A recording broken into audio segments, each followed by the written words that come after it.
ہمارے چینل میں خوش آمدید۔ جنات کا ہسپتال اور میری حاملہ بیوی، ایک سچی خوفناک کہانی۔ گھر میں 1 روپیہ بھی نہ تھا اور میری بیوی کی ڈیلیوری ہونے والی تھی۔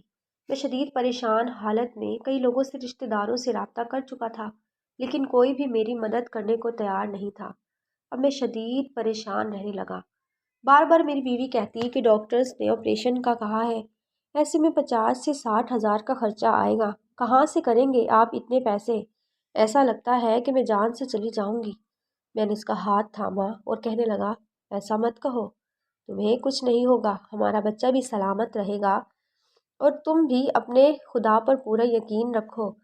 میں اسے تسلی تو دے رہا تھا، لیکن حقیقت میں کتنا پریشان تھا، کوئی یہ میرے دل سے پوچھتا۔ میرا نام حیدر ہے، میرا تعلق ایک انتہائی غریب گھرانے سے تھا۔ میرا باپ ایک مزدور تھا۔ ایک چھوٹا سا مکان تھا جس میں ہم سب رہا کرتے تھے۔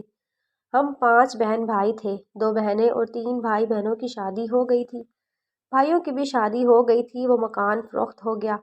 معمولی سی رقم کا حصہ میرے حصے میں آیا تھا۔ میری بیوی ایک پڑھی لکھی اور سمجھدار لڑکی تھی۔ وہ تھی بھی بہت خوبصورت۔ میری بیوی کا نام رامین تھا۔ وہ اچھے گھرانے سے شادی ہو کر میرے گھر آئی تھی، لیکن میں اسے زندگی کی کوئی خوشی نہ دے سکا۔ ابھی بھی وہ حمل سے تھی، لیکن گھر میں میرے پاس ایک پائی بھی نہیں تھی۔ ڈاکٹرز نے کہا تھا کہ آپ کی بیوی بہت کمزور ہے، خون کی بھی کمی ہے، اس لیے اس کا آپریشن کرنا ہوگا۔ آپریشن میں 50 سے 60 ہزار کا خرچ آئے گا۔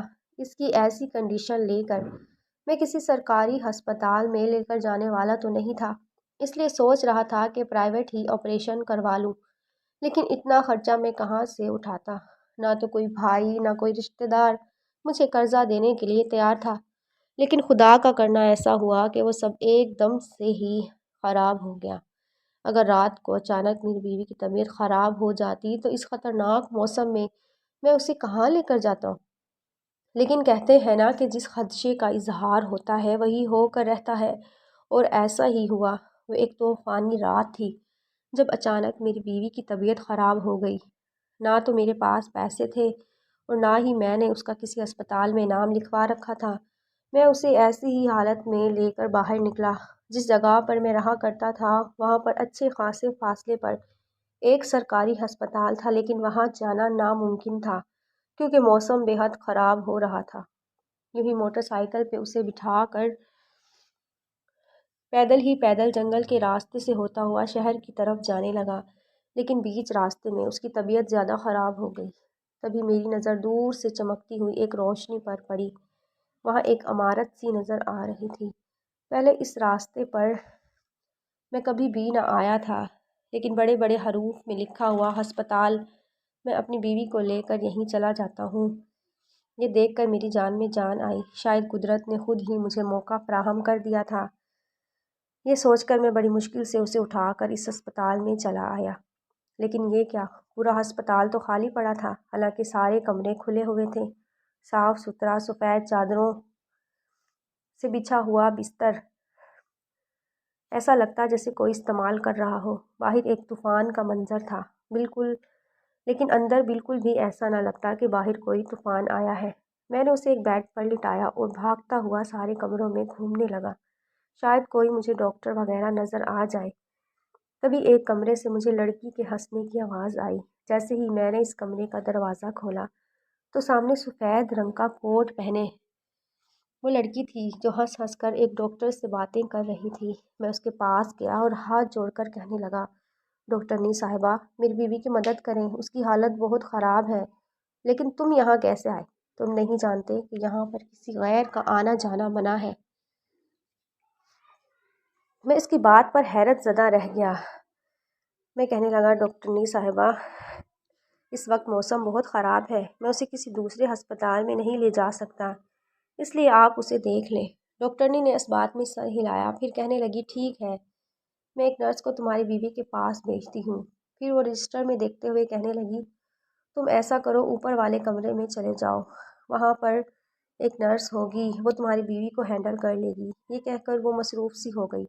اب میں بھاگا بھاگا اوپری منزل پر گیا، لیکن وہاں تو اور بھی خوفناک سناٹا چھایا ہوا تھا۔ تبھی میں نے ایک کمرے کا دروازہ دھاڑ کر کے کھولا، لیکن سامنے کا منظر دیکھ کر میری چیخیں نکل گئی۔ وہاں پر 3-4 آدمی سفید رنگ کا لباس پہنے کھڑے ایک آدمی کے اوپر جھکے ہوئے تھے۔ اس بے ہوش آدمی نے ایک دم ہی اپنی خوفناک آنکھوں سے مجھے دیکھا تو میری چیخیں نکل گئی۔ میں بھاگتا ہوا واپس نیچے آیا تھا۔ نیچے ڈاکٹرنی والے کمرے میں گیا تو میرے پیروں تلے سے زمین نکل گئی۔ وہاں تو کوئی بھی نہیں تھا۔ تو کیا میری بیوی اکیلی وہاں پر تڑپ رہی ہے؟ یہی دیکھنے کے لیے میں الٹے قدموں واپس اپنی بیوی کے پاس بھاگا تھا، لیکن سامنے ہی میری بیوی لیٹی تھی بے ہوش حالت میں۔ میں پاگلوں کی طرح اسے چیخ چیخ کر پکارنے لگا تو اچانک ہی پیچھے سے ایک بوڑھی عورت ہاتھ میں بچہ تھام کر چلی آئی۔ کہنے لگی، کیوں چیخ رہے ہو؟ تمہاری بیوی بالکل ٹھیک ہے، یہ دیکھو تمہارا بچہ۔ اس نے ایک سرخ و سفید خوبصورت بچہ میرے ہاتھ میں تھمایا تھا۔ تھوڑی ہی دیر بعد میری بیوی بے ہوش میں آ گئی تھی۔ میں اس بوڑھی عورت کا شکریہ ادا کرنے لگا، لیکن وہ بنا کچھ کہے ہی یہاں سے چلی گئی۔ پھر میری بیوی کہنے لگی، مجھے یہاں پر بہت ڈر لگ رہا ہے، اس لیے یہاں سے لے کر چلو۔ میں بھی یہاں رکنا نہیں چاہتا تھا کیونکہ یہ ہسپتال بہت خوفناک تھا۔ پھر اپنی بیوی اور بچے کو لے کر خیر خیریت سے گھر آ گیا۔ حیرت کی بات یہ تھی کہ انہوں نے نہ تو مجھ سے کسی پیسے کا مطالبہ کیا تھا اور نہ ہی آدھی رات کو وہاں ہسپتال سے واپس آنے پر روکا۔ گھر آ کر بیوی کہنے لگی، حیرت کی بات ہے کہ میں تکلیف کی شدت سے بے ہوش ہو گئی۔ بس اتنا محسوس ہوا جیسے میرے بچے کے رونے کی آواز آ رہی ہو۔ جیسے ہی آنکھ کھلی تو میں نے اپنے بچے کو اپنے سامنے ٹھیک حالت میں دیکھا۔ یہ تو ایک قسم کا معجزہ ہی ہو گیا۔ وہ بہت خوش ہو رہی تھی۔ میں بھی اپنے بچے کو پا کر بہت خوش تھا۔ پھر دوسرے دن مجھے یہ بات جاننے کا تجسس تھا کہ آخر اس ویران جگہ پر وہ ہسپتال کس کا ہے۔ یہی دیکھنے کے لیے جیسے ہی میں وہاں پہنچا تو میرے پیروں تلے سے زمین نکل گئی، کیونکہ ہسپتال کا تو نام و نشان بھی نہیں تھا۔ دونوں ہاتھوں میں سر تھامے میں حیرت سے بت بن کر کھڑا تھا۔ اچانک کسی نے میرے کندھے پر ہاتھ رکھا۔ مجھے یوں ڈرا ہوا دیکھ کر وہ کہنے لگا، کیا ہوا؟ تم یہاں کیا کر رہے ہو؟